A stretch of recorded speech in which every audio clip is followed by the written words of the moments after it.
Hello y'all, my name is Dylan and this is my presentation video for AVIA350 and the capstone project, going over our flight to Baton Rouge and whether it's a legal alternate. The first question we're asked is for the purpose of determining weather for an alternate airport, we are to look at the forecast weather to BTR with our ETA.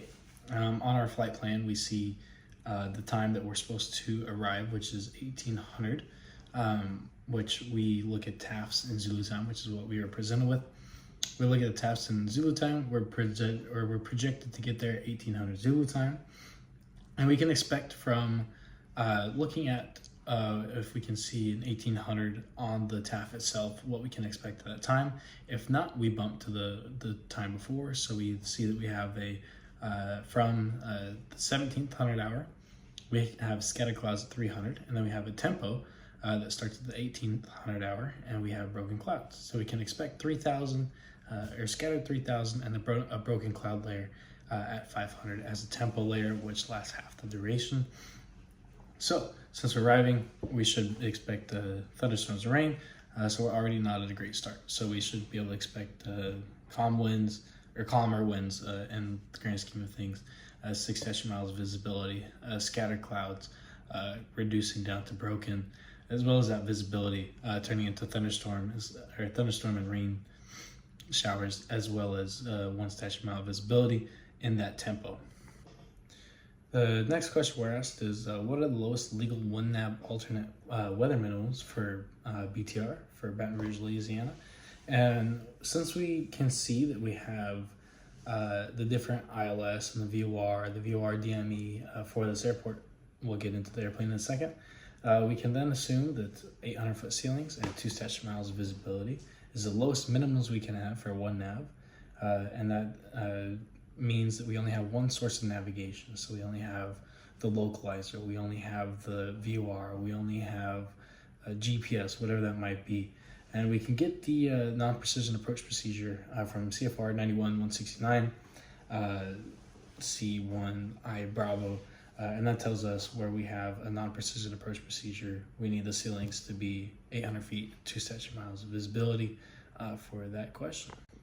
When we're looking at a 2 nav, the third question we have is what are the lowest legal 2 nav alternate minimums for BFR or for BTR Baton Rouge?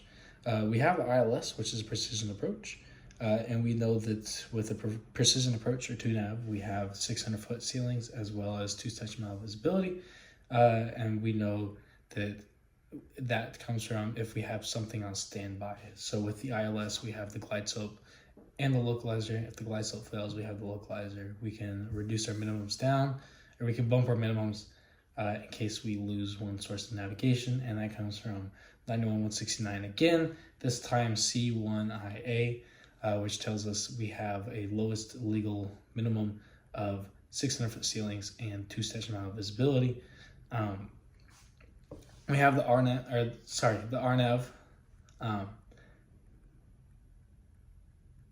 but with our ILS, we don't have any backup system. But we do know that the ILS is in up as per what the scenario gives us. The next question, question 4, is it legal to use Baton Rouge as an alternate airport for this flight, and why?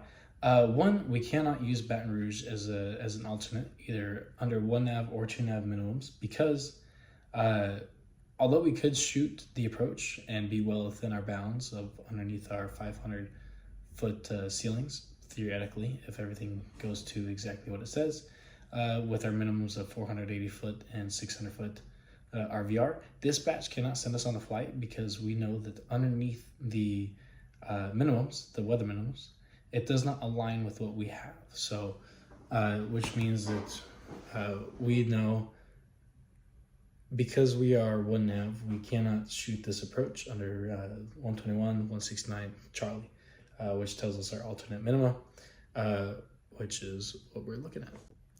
The last question we have is question 5. If we were not affected by NOTAM, what would be the lowest legal alternate minimums for Baton Rouge, Louisiana?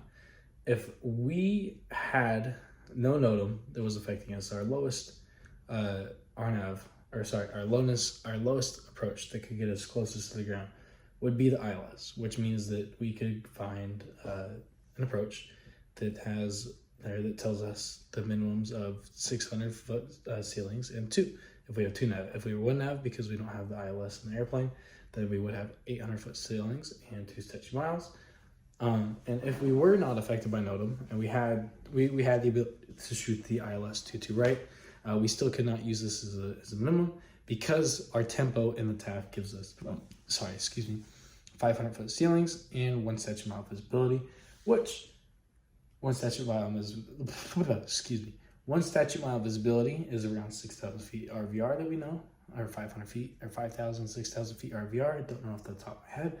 However, because the ceilings say 500 foot ceilings on the tempo, we know that that's the weather that we're supposed to expect around our arrival. If we get rerouted, then it should be even worse because we're well into that tempo time.